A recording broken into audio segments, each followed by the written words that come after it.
Hi, my name is Michelle Scally-Doylney, representing the International Feng Shui Guild, IFSG, and I'm here with LuAnn Cibik. And please tell us about yourself and your school feng shui perspective. Michelle, thank you so much for being here today and for hosting these. I've been watching some of the other ones and I'm so intrigued by the other schools, and I'm excited to share about Interior Alignment, the school that I teach for, and its perspective. It was created by Denise Linn, who studied a variety of occult feng shui systems, Chinese feng shui, as well as other native cultures and how they worked with their land and their homes to create this feeling of health and harmony. And she created this system back in the 90s. So it counts as one of the more modern feng shui systems, but we work with the Bagua, we worked with 5 elements, but we also work with some other basic premises and tools about, and I guess it comes back to a theory that we only have 2 rules in our system, which makes it so easy sometimes, right? It's if it feels good, it's good feng shui.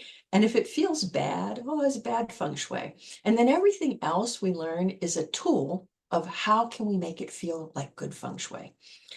And we really look at the fact that our clients are the ones who live in these spaces. And so they know deep within their core, they know what is good, right? What is what could feel better.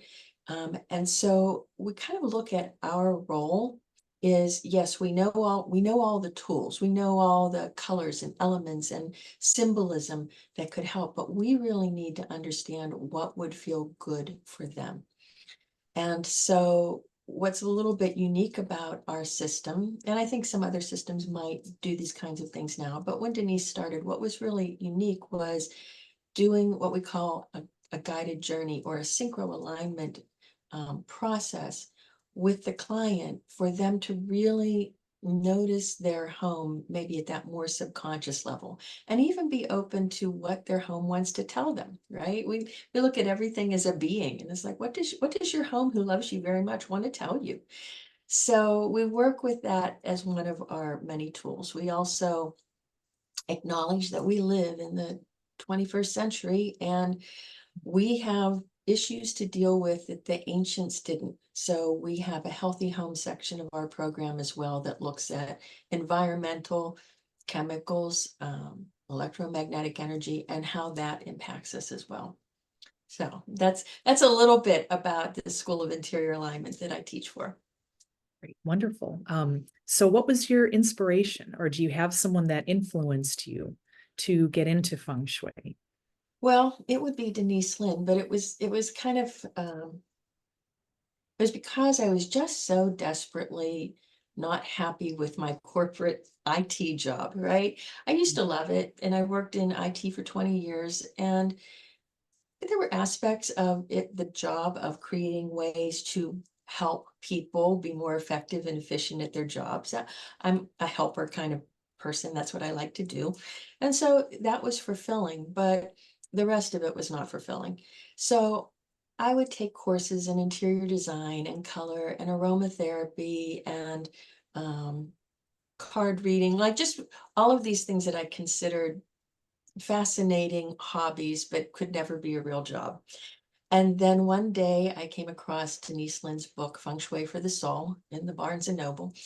And when I read it, I was like, oh my God, this puts together all of those things that I love into one cool package of how we can work with our environment to really create a better life. So that was the beginning of this journey for me. And at that point, I never thought like, oh, this would be a real job. It just was going to be a fun hobby. But then when I saved up my pennies and I traveled to go and train with Denise and thought this is really cool, when I came back, the universe provided me with that opportunity to leave the corporate world and start my own business. So that's what I did. That was, gosh, that was 22 years ago. So has it been exciting? Yes. Has there been times where you go, gosh, I kind of miss the steady paycheck every 2 weeks? Maybe a few times, but for the most part, I absolutely love what I do. I love working with people, and I also love training people to be feng shui practitioners so they can have that same joy of seeing people's lives change when they help them. Wonderful. Well, along those lines, what is your favorite thing to teach or in your curriculum? Um, that's a tough one because I love so many pieces of it. I'm passionate about color, and color, I find when people learn about that, it can be a service that a practitioner often, even if they think people won't like feng shui, right? And we're all doing a great job of getting the word out there that feng shui does not have to be weird. Feng shui can make your home feel great. But a lot of people are still maybe a little fearful that they might be viewed as a little woo-woo or weird if they say they're a feng shui practitioner. But if you offer to help people with colors in their home, or choosing the symbolic artwork that reflects their life, that doesn't sound as weird. So I think that's probably one of the things I'm passionate about, that comes to mind first. Great, thank you. Um, Tell us a little bit more about your school or your curriculum, kind of the details, the Mhm. how you interact and what you focus on. Sure.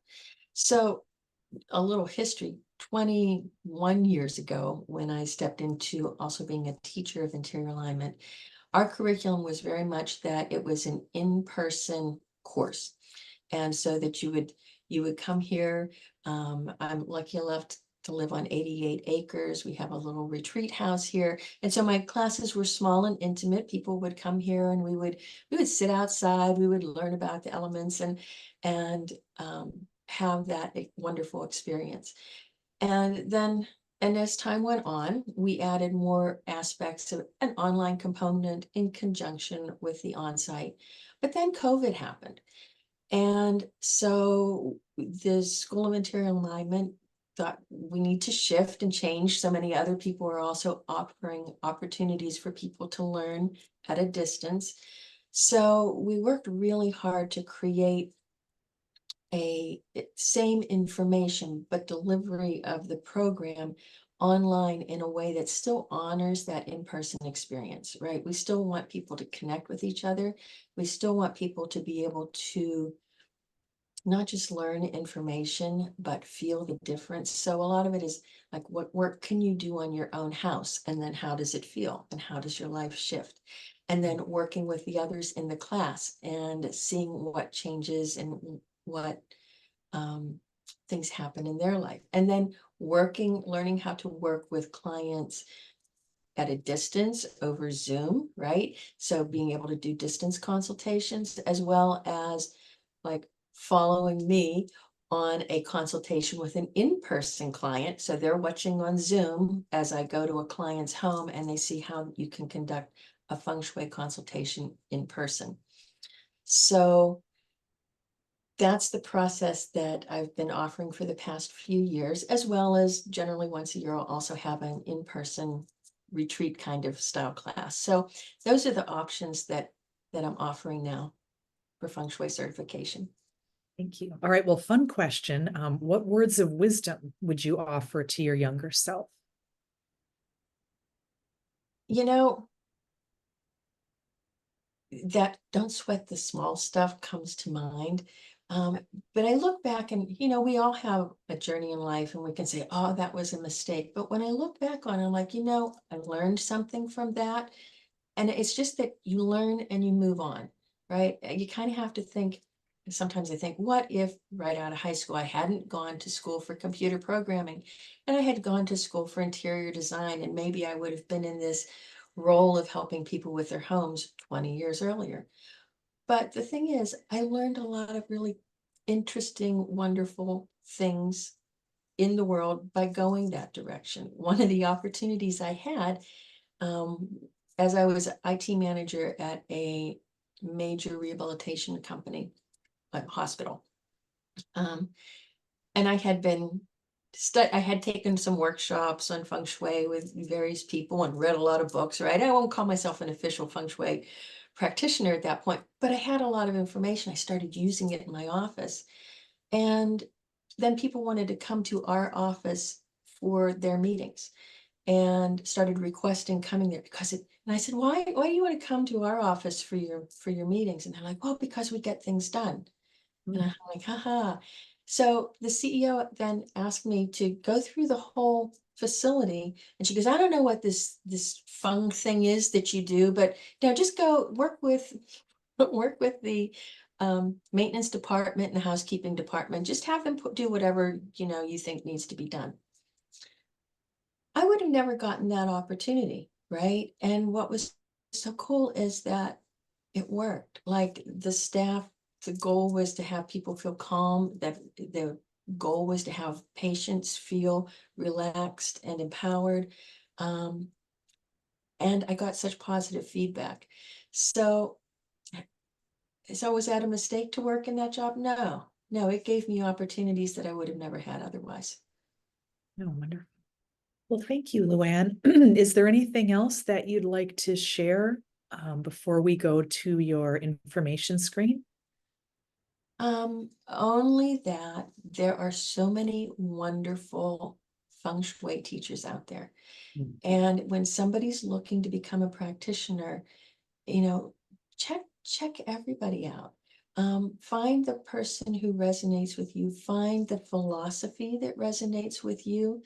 And the more of us that can bring this information to the world, we all attract different clients, we all attract different students, but it's all about bringing this information of how to create beautiful spaces, uplifting spaces for us to live in. That's what we bring to the world. Oh, wonderful. Thank you so much for being here today. Oh, And you're so welcome. yeah. Ready for your screen whenever you're ready to share. All right, let's see here.